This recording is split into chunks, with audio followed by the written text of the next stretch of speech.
Yes guys, kumusta na po kayo? Ako, eto, pasensya na kayo guys kung wala akong content sa ngayon. Dahil talaga ako ay tinamaad nitong buong araw. Kahit na ganito lang aking content, mekos-mekos na lang para kumustahin ko na lang kayo guys kung ano ang kalagayan natin dyan.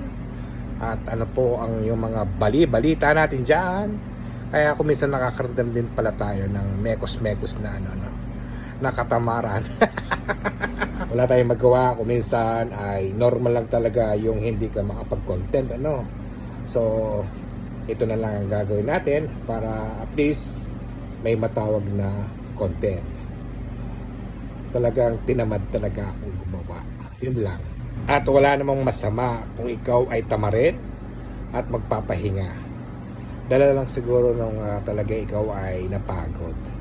Siyempre, may kaakibat pa ng trabaho ito kaya di natin pwedeng pabayaan yung ating trabaho. Si Juan Tamad. Yun lang guys. At least merong content, di ba? Salamat sa iyong panonood at sana hindi ka magsawa sa akin. Bye!